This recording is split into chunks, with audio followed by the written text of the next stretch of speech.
اب جو گفتگو شروع ہو رہی ہے وہ ہے گریہ امام حسین علیہ السلام کے وجہ سے.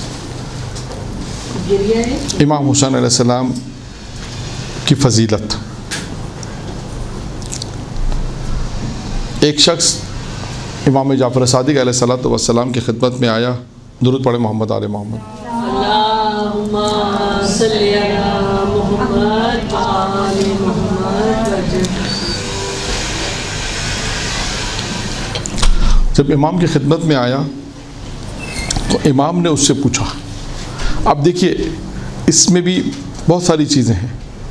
میں اس لیے بار بار کہتا ہوں کہ آپ اس کو غور سے سنیں اور اس میں دیکھیں کہ مجلس کے حوالے سے آپ اس کو کس طرح پڑھ سکتی ہیں. راوی آیا امام کی خدمت میں. امام نے اس سے کہا کہ تو عراق کا باشندہ ہے, عراق کا رہنے والا ہے؟ اس نے کہا مولا میں عراق کا رہنے والا ہوں. اب سنیے امام نے کیا کہا. اس جملے میں امام نے کیا کہا. امام نے کہا کیا کبھی غریب زہرا کی زیارت کے لیے کربلا جاتا ہے؟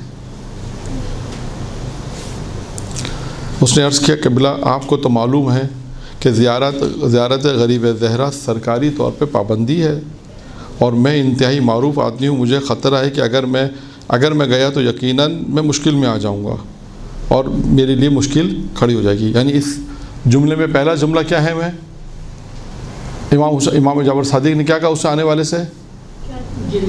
نہیں, کیا تو غریب زہرا کی زیارت کے لیے جاتا ہے؟ یعنی ائمہ علیہ السلام کیا چاہتے ہیں کہ لوگ امام حسین کی زیارت کے لیے جائیں. یعنی خود سوال بتا رہا ہے کیا تو غریب زہرا کی زیارت کے لیے جاتا ہے؟ اس کا کیا مطلب ہے؟ امام کی کیا خواہش ہے کہ لوگ زیارت کے لیے جائیں. ایک سوال. پھر اس نے جب جواب دیا اس نے کہا کہ مولا میرے مشکل ہے. پھر امام نے فرمایا کیا مصائب غریب زہرا کو یاد کرتا ہے؟ دوسری خواہش. یعنی امام کیا چاہتے ہیں کہ زیارت پر جاؤ, مصائب کو یاد کرو, امام حسین کے مصائب کو یاد کرو. اس نے کہا قبلہ بالکل یاد کرتا ہوں. جواب دیا کہ بالکل یاد کرتا ہوں. آپ نے فرمایا مصائب کو یاد کرنے کے بعد سینہ زنی کرتا ہے, گریہ کرتا ہے, سینہ زنی کرتا ہے؟ میں نے عرض کیا, وہ کہتا ہے عرض کیا کہ اس کی تصدیق تو میرے اہل خانہ کر دیں گے کہ مصائب مظلوم زہرا جب یاد کر کے اتنا روتا ہوں اور اس کو اور کتنی بار تو سینہ زنی کرتا ہوں اور حتیٰ یہ ہوتا ہے جب میں روتا ہوں گریہ کرتا ہوں تو کھانا مجھ سے چھوٹ جاتا ہے اور میرا جسم عزادار ہونے کی غم سازی بھی کرتا ہے. یعنی میرا جو جسم ہے وہ بھی اس سے بھی اظہار غم امام حسین ظاہر ہوتا ہے, وہ بیان کرتا ہے. اب دیکھیں اس نے کیا کہا. ہاں مولا میں گریہ کرتا ہوں, امام حسین کے مصائب کو یاد کرتا ہوں, سینہ زنی کرتا ہوں, کھانا مجھ سے چھوٹ جاتا ہے, میرا جسم بھی جو ہے اس بات کی گواہی دیتا ہے. اب سنیے امام نے جواب میں کیا کہا. امام نے کہا تیرے آنسوں پر اللہ رحم فرمائے. اب گریہ کرنے والوں کے فوائد دیکھیں, یہ گریہ کے اثرات, گریہ کے فوائد. ہاں اللہ تیرے آنسو. اب دیکھیں یعنی امام کی دعا ہے, یعنی اس کو یوں کریں امام کی دعا گریہ کرنے والوں کے لیے. امام کی کیا دعا ہے؟ تیرے آنسو پر اللہ رحم کرے, تو قیامت میں ہمارے غم میں سینہ زنوں کے گروہ سے محشور کیا جائے گا. امام نے فرمایا تو اگر تو سینہ زنی کرتا ہے تو تو روز قیامت میں ان لوگوں میں شمار ہوگا جو ہمارے سینہ زنی کرتے ہیں. جو گروہ ہوگا سینہ زنی کرنے والوں کا جو گروہ ہوگا تو اس میں ان کے ساتھ محشور ہوگا. تو ان لوگوں میں شامل ہوگا جو ہماری خوشی میں خوشی مسرور اور ہمارے غم میں غم رہتے ہیں. یعنی پھر فرمایا اس گریہ. اچھا آپ دیکھیں بہت اہم نقطہ ہے. اس گریہ اور سینہ زنی کی قیمت کا تجھے اس وقت پتہ چلے گا جب تو سکرات موت میں ہوگا.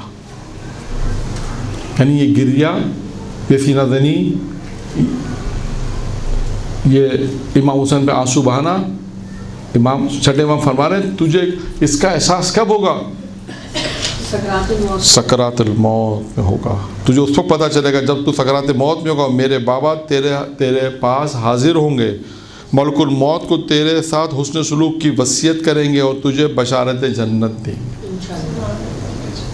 پھر آگے اس کے حکم کے بعد ملک الموت تیرے لیے تیری ماں سے زیادہ شفیق ہوگا اور یہ فرما کہ آپ رونے لگے، روئے اور میرے بھی آنسو، کہتا راوی کہتا میرے آنسو بھی بہنے لگے، امام بھی رونے لگے اور میرے آنسو بھی بہنے لگے۔ اب دیکھیں یعنی اس کو میں نے یہاں پہ یوں اس کو بنایا ہے، امام حسین پر گریہ کے 6 فوائد، یا امام حسین علیہ السلام پر جو گریہ کرتا ہے چھٹے امام کو، اس چھٹے امام کی دعائیں اس کے لیے 6 دعائیں نہیں نا، دعا ہے نا، خدا تیرے آنسوں پہ رحم کرے، یہ امام فرما رہے ہیں جو تو نے گریہ کہ خدا تیرے آنسوں پہ رحم فرمائے، تجھے قیامت میں ہمارے غم میں جو غم میں سینہ تنی کرنے والے ہیں خدا اس کے ساتھ تجھے یہ دعا دے رہے ہیں امام، تو بھی اس کے ساتھ محشور ہوگا، اور تجھے گریہ کا پتہ کب چلے گا؟ جب سکرات موت کے تجھے اس گریہ کی اہمیت اور اس کو پتہ چلے گا۔ امام بتا رہے ہیں افضلیت و فضیلت بیان کر رہے ہیں۔ پھر اس کے بعد وہ کہتا ہے کہ امام نے فرمایا کہ اس کے بعد ملک الموت، یعنی چھٹا فائدہ کیا تھا اس کے حکم کے بعد ملک الموت تیرے لیے تیری ماں سے بھی زیادہ شفیق ہوگا، اور یہ فرما کہ آپ روئے، اور پھر وہ راوی کہتا ہے میرے بھی آنسو بہنے لگے۔ پھر فرمایا اللہ کی حمد ہے جس نے ہمیں اپنی رحمتیں نازل کی ہیں، ہم پر اپنی رحمتیں نازل کی ہیں اور ہمیں بھی صفت رحمت سے نوازا ہے۔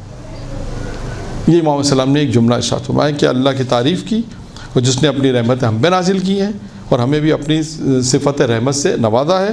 پھر اس کا فرمایا، اے راوی کو مخاطب کر کے کہا، جب سے امیر المومنین شہید ہوئے ہیں، جب سے امیر المومنین شہید ہوئے ہیں، اس دن سے ارض و سما گریہ میں مصروف ہے۔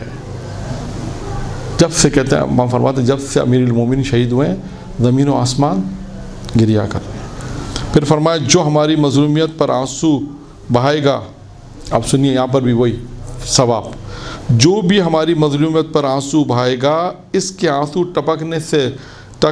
ٹپکنے سے پہلے رحمت خدا کا نزول ہو جائے گا۔ ابھی آنسو آنکھوں میں ہیں، یعنی ٹپکنے سے پہلے، یعنی رخسار پر آنے سے پہلے یا زمین میں گرنے سے پہلے، ہمارے امام فرماتے ہیں، راوی سے فرماتے ہیں کہ یہ آنسو جو ہیں وہ ٹپکنے سے پہلے خدا کا نزول، خدا کی رحمت کا نزول اس پر ہو جاتا ہے۔ پھر امام نے فرمایا جو ہماری مظلومیت پر ایک آنسو بہائے گا، ہاں فرمایا جو ہماری مظلومیت پر بہنے والا ایک آنسو بھی جہنم میں ڈال دیا جائے تو آتش جہنم کیا ہوگی؟ آتش جہنم خاموش ہو جائے گی، ختم ہو جائے گی، بجھ جائے گی، سب کہتے ہیں۔ کیا فرمایا ہے؟ فرمایا جو بھی ہماری مظلومیت پر روئے گا وہ ایک آنسو بھی جہنم میں ڈال دیا جائے تو آتش جہنم سرد ہو جائے گی۔ انہوں نے اردو والا ترجمہ کیا؟ خاموش۔ اردو میں ہم خاموش کہتے ہیں چپ ہونے کو، فارسی میں خاموش کہتے ہیں جیسے آگ بجھ گئی تو کہتے ہیں خاموش شد، فارسی میں کہتے ہیں خاموش شد، یعنی آگ بند ہو گئی، آگ کا یعنی آگ خاموش، جیسے ہم اردو میں کہتے ہیں آگ ختم ہو گئی، تو فارسی میں لوگ کہتے ہیں خاموش ہونا۔ انہوں نے ترجمہ فارسی والا ترجمہ کیا، اردو میں تو کہتے ہیں آگ سرد ہو گئی جسے کہتے ہیں، ٹھیک ہے۔ پھر امام نے فرمایا ہمارے غم میں رونے والا دم مرگ جب ہمیں اپنے سراہنے دیکھے گا تو یہ ہر غم بھول جائے گا، اور یہی خوشی ہمارے پاس حوض کوثر کے پہنچنے تک برقرار رکھے گی۔ کیا فرما رہے امام؟ امام فرما رہے ہیں ہمارے غم میں رونے والا جب دم مرگ، جب وہ موت کے قریب ہوگا، جب بھی ہمیں اپنے سراہنے دیکھے گا تو اسے ہر غم بھول جائے گا، اور یہ خوشی یعنی اس کے بعد جو خوشی، اور یہ خوشی ہمارے پاس حوض کوثر کے پہنچنے تک برقرار رہے گی۔ وہ جو خوش رہے گا حوض کوثر تک یہ خوشی برقرار رہے گی۔ اب حوض کوثر کی فضیلت یہاں سے بیان کرتے ہیں۔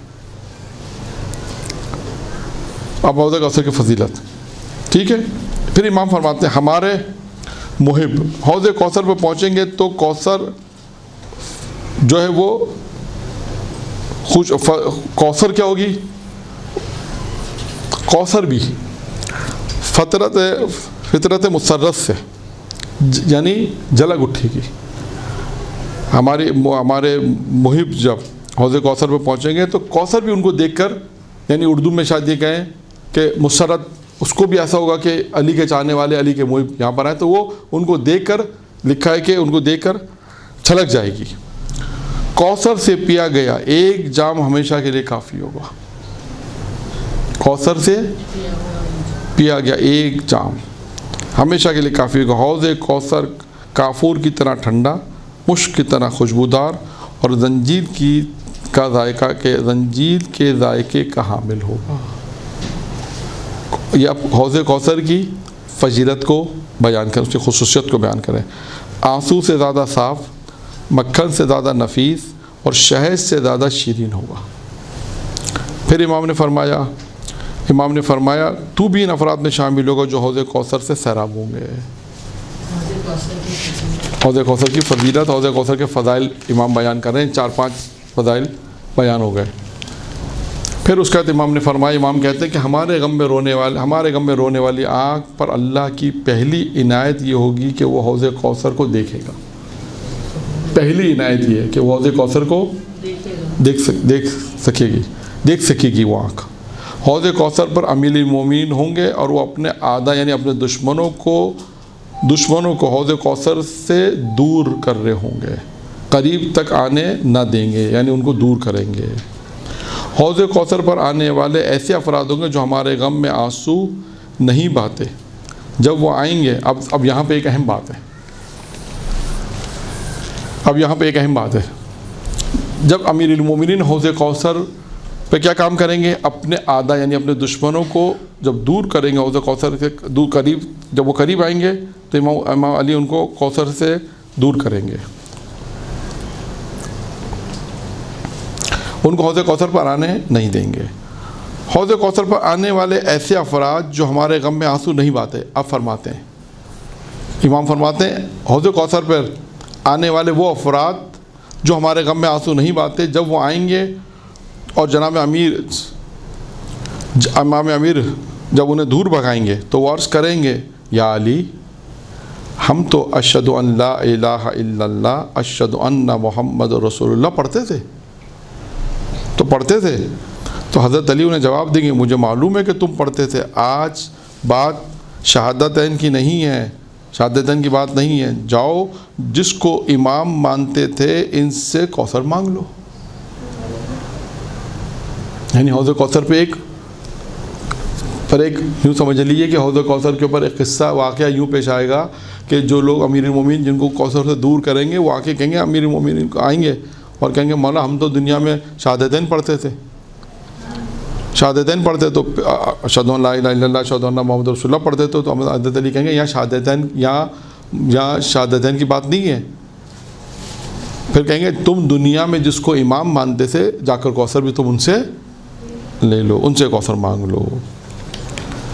وہ عرض کریں گے آج وہ امام تو ہم سے علیحدہ ہو گئے ہیں. وہ کہیں گے آج وہ امام ہے ہی نہیں ہمارے پاس، وہ آج ہم سے علیحدہ ہو گئے ہیں. تو آپ فرمائیں گے جاؤ انہیں تلاش کرو، تیرے نزدیک وہ تو افضل مخلوق تھے اور افضل مخلوق کی شفاعت اللہ جو ہے وہ افضل مخلوق کی شفاعت تو اللہ فرض نہیں کرتا. اب اللہ کن کی شفاعت کرتا ہے؟ جو سب سے زیادہ افضل ہوتے ہیں، اللہ ان کی. لیکن تیرے نزدیک تو افضل مخلوق تھے، وہ جو تیرے امام تھے وہ تیرے امام تھے نا، اور تیرے نزدیک افضل تھے. اور افضل مخلوق کی شفاعت تو اللہ فرض نہیں کرتا. اللہ ان لوگوں کی جو لوگ سب سے زیادہ افضل ہوتے ہیں، سب سے زیادہ اللہ کے نزدیک با فضیلت ہوتے ہیں، اللہ ان کی شفاعت کرتا ہے. پھر فرمایا وہ عرض کریں گے قبلہ میرا پیاس سے برا حال ہے. تو حضرت جواب دیں گے میں کیا کر سکتا ہوں، مجھے اللہ کی طرف سے صرف یہی حکم ہے کہ کوثر پلانے کا حکم ہے کہ جو دنیا میں صرف ہماری وجہ سے مظلوم رہتے تھے. امام نے فرمایا مجھے کوثر پلانے کا ہے. کن لوگوں کو کوثر پلانی ہے؟ کہ جو ہماری وجہ سے دنیا میں مظلوم رہتے تھے. صرف حکم اللہ کی طرف سے کہ علی انہی کو کوثر پلاؤ جو دنیا میں تمہاری وجہ سے مظلوم رہتے تھے.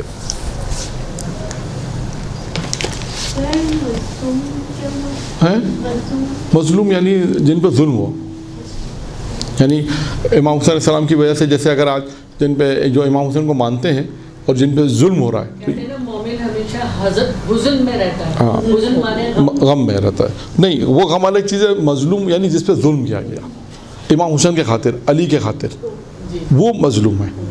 اگر وہ فرماتے ہیں یعنی یہاں پر امام فرماتے ہیں کہ مجھے تو حکم کیا دیا گیا ہے, علی فرماتے ہیں مجھے اللہ نے حکم دیا جو تمہاری وجہ سے یعنی امیر المومنین کی وجہ سے جو دنیا میں مظلوم رہے انہی کو پھیلاؤ. یعنی اگر کسی پہ اس بات پہ ظلم ہو رہا ہے کہ تم علی کو مانتے ہو, اس کا مثلا مکانات کو نقصان پہنچا رہے ہیں, اس کو اذیت پہنچا رہے ہیں کہ یہ علی کا شیعہ ہے, علی کا چاہنے والا ہے, تو گویا یہ علی کی وجہ سے مظلوم ہو رہا ہے. تو دنیا میں امام فرماتے ہیں کہ اللہ نے ہمیں حکم دیا کہ ہم ان لوگوں ایسے لوگوں کو جو علی کی وجہ سے جن پہ جو مظلوم رہے ہیں ان کو پانی اور ذکر سے پلایا جائے. ٹھیک ہے. پھر اس کے بعد ایک اور روایت ہے, منتخب کتاب کا نام ہے, جس میں پورے سلسلہ سند کے ساتھ امام جعفر صادق علیہ السلام کے ساتھ منقول ہے. درود پڑھیں محمد آل محمد.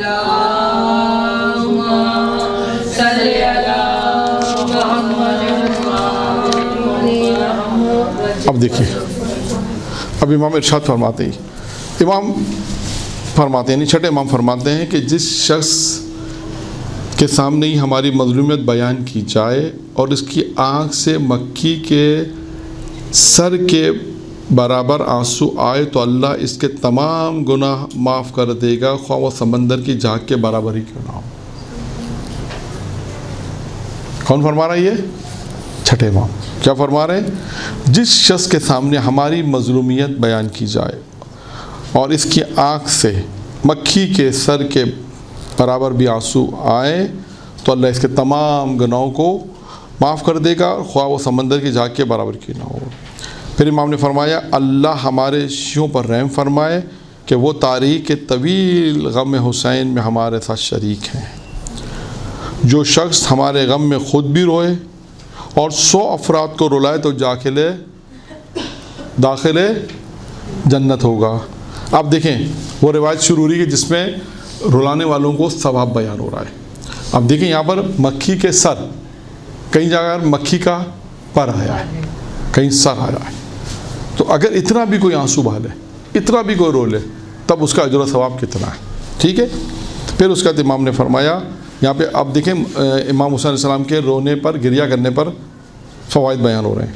نمبر 2, نمبر 1 آگے آ گیا کہ اس کے تمام گناہ معاف ہوں گے. 2, اللہ ہمارے شیعوں پر رحم فرمائے وہ تاریخ کے طویل غم حسین میں ہمارے شریک غم ہے. 3, جو شخص ہمارے غم میں خود بھی روئے اور 100 افراد کو رلائے تو اس پہ جنت واجب ہے. جو شخص ہمارے غم میں روئے اور 50 افراد کو رلائے تو جنت واجب ہے. جو شخص ہمارے غم میں روئے اور 30 افراد کو رلائے تو اس پہ جنت واجب ہے. جو شخص ہمارے غم میں روئے اور 10 افراد کو رلائے تو اس پہ جنت واجب ہے, جنت میں داخل کیا جائے گا. جو شخص ہمارے غم میں روئے اور 1 آدمی کو رلائے تو وہ جنت میں داخل جنت ہوگا. جس شخص نے آنسو نہیں بہتے اگر وہ رونے کی شکل ہی بنا لے تب بھی داخل جنت ہوگا. اگر کوئی شخص کا آنسو نہیں نکلتے لیکن وہ رونے جیسی شکل بھی بنا لے تب بھی کیا فرماتے ہیں؟ داخل جنت ہوگا. پھر کہتے ہیں امام میرے نانا سے مروی ہے کہ شہادت حسین کے بعد کوئی شخص غم حسین میں صرف اتنا روئے کہ مکھی کا پر تر ہو جائے تو اس کا اجر اللہ اپنے ذمے لے لیتا ہے اور اللہ جنت سے یعنی اس کو جو اجر اللہ جنت سے کم اجر نہیں دے گا. یعنی سوچیں کہ امام حسین علیہ السلام کے آنسو بہانے پر, وہ آنسو کا کیا معیار بتایا اس میں, مکھی کے پر کے برابر بھی اگر اس کا آنسو نکل آئے تو اللہ اسے اجر دے گا. اللہ اس کا اجر و ثواب کس کے ذمے ہے؟ اللہ. اب وہ اجر و ثواب کیا ہے؟ یعنی اللہ کم از کم بھی جو اسے دے گا وہ کیا ہے؟ جنت ہے. یعنی کم از کم جو دے گا وہ جنت ہے. یہ سوچ رہے ہیں آپ, یعنی اگر اللہ زیادہ سے زیادہ دے, کوئی درجہ اعلیٰ پر دے تو وہ کیا دے گا, وہ ایک الگ آئے کیا ہوگا, وہ اللہ بہتر جانا ہے. وہی کافی ہے. وہی کہہ رہے ہیں کہ وہی کافی ہے. اگر انسان اتنا بھی روئے یا رونی جیسی شکل بنائے تب بھی اس کے لیے جنت میں داخل ہوگا. یہ ایک روایت یہاں پر مکمل ہو گئی. اور اب ایک دوسری روایت, یہ آخری روایت ہے. یہ بہار الانوار کی روایت ہے. بہار الانوار میں ہے کہ کہ جب سرور نے یعنی جناب ختمی مرتبت نے جناب سیدہ سلام اللہ علیہ کو شہادت حسین کی اطلاع دی تو دختر رسول کافی وقت تک گریہ فرماتی رہی۔ اب یہ وہ روایت ہے کہ جو آپ لوگ مجالس میں سنتے رہتے ہیں۔ اچھا، اب اس روایت میں کیا؟ اس روایت میں بھی امام حسین کی شہادت کے متعلق خبر دینا ہے۔ یہ وہ روایت ہے کہ جس میں رسول خدا نے جناب زہرا کو امام حسین صاحب کی شہادت کی خبر دی، اور پھر جو گفتگو ہے وہ گفتگو بیان ہو رہی ہے۔ کیا گفتگو ہے؟ بہار کی روایت ہے کہ جب دختر رسول کو یعنی پیغمبر اسلام نے جب جناب زہرا کو امام حسین کی شہادت کی اطلاع دی تو آپ کافی دیر تک گریہ فرماتی رہیں۔ پھر عرض کیا، بابا میرا حسین کب شہید ہوگا؟ میرا حسین کب شہید ہوگا؟ تو آپ نے فرمایا، بیٹی اس وقت شہید ہوگا جب نہ میں ہوں گا، نہ تو ہوگی، نہ علی ہوگا، نہ حسن ہوگا۔ یہ سن کر بیوی کا گریہ بڑھ گیا اور عرض کیا، بابا جان کیا میرے حسین کو کوئی رونے والا نہیں ہوگا؟ کوئی رونے والا ہوگا؟ سوالیہ جملہ، کیا میرے حسین کو کوئی رونے والا ہوگا؟ سوالیہ جملہ پوچھا۔ پیغمبر اسلام نے ارشاد فرمایا، ہاں بیٹی، اللہ میری امت سے ایک گروہ کو پیدا کرے گا جو ہر سال تیرے حسین کی یاد تازہ کریں گے، گریہ کریں گے، نوخوانی کریں گے، سینہ زنی کریں گے، اور یہ سلسلہ ان کی نسلوں تک جاری رہے گا۔ ان کے مرد ہمارے مردوں کے غم میں اور ان کی عورتیں ہماری عورتوں کی مظلومیت پر آنسو بہائیں گی۔ قیامت کے دن تو بھی ان عزاداران حسین کی شفاعت کرے گی اور میں بھی عزاداروں کی شفاعت کروں گا۔ بیٹی قیامت کے دن ہر آنکھ اشبار ہوگی، یعنی ہر آنکھ روئے گی، گریہ کرے گی، لیکن جو آنکھ حسین کے غم میں روئے گی وہ سرخرو ہوگی، وہ مسرور ہوگی، وہ آنکھ گریہ نہیں کرے گی۔ یہاں پر یہ روایت مکمل ہو گئی۔ یعنی یہ گفتگو کیا ہے؟ امام حسین یعنی شہادت کی جب خبر دی گئی امام حسین کی شہادت کی جناب زہرا کو، تو جناب زہرا نے سوال کیا کہ یہ شہادت کب واقع ہوگی؟ اس کا جواب دیا رسول خدا نے کہ شہادت اس وقت واقع ہوگی۔ پھر پوچھا جب یہ اس پہ رونے والا کون ہوگا؟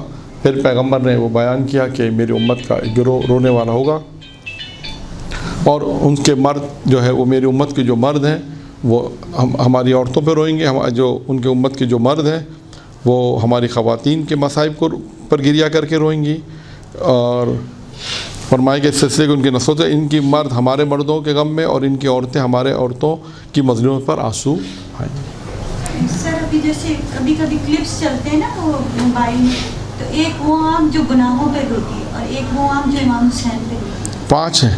5 یہ تو میں نے 2 سنی ہے ابھی تک۔ ایک آنکھ وہ بھی ہے جو خدا کی ایک، یہ تو اچھا یہاں پہ 10 مکمل ہو جائے، پہلے میں اس کو آپ کی روایت سے جواب دے دیتا ہوں۔ اب یہ والی روایت بھی یہاں پر مکمل ہو گئی، ٹھیک ہے۔ ایک درود پڑھیں محمد آل محمد پر۔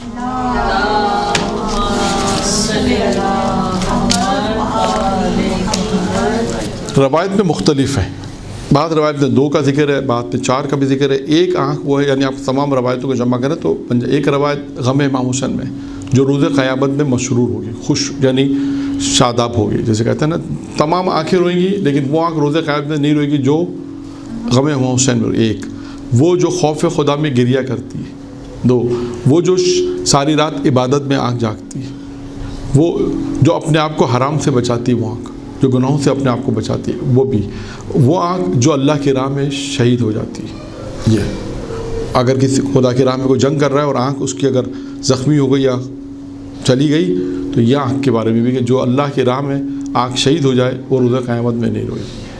وہ آنکھ جو خوف خدا میں روئے اور آنسو بہائے، وہ آنکھ بھی روز قیامت میں نہیں روئے گی۔ وہ آنکھ جس کو گناہوں سے بچایا، وہ آنکھ بھی روز قیامت میں نہیں روئے گی۔ وہ آنکھ جو ساری رات اللہ کی عبادت کرے، گریہ کرے، وہ آنکھ بھی نہیں۔ وہ آنکھ جو امام حسین علیہ السلام پہ گریہ کرتی ہے، آنسو بہاتی ہے، وہ آنکھ بھی روز قیامت میں غمگین نہیں ہوگی۔ باقی آنکھیں جو غمگین ہوگی، یہ 5 تقریباً روایتوں میں اگر مختلف روایتوں کو ملائیں تو یہ 5 صفتیں بنتی ہیں کہ یہ آنکھ روز قیامت میں گریہ نہیں کریں گی۔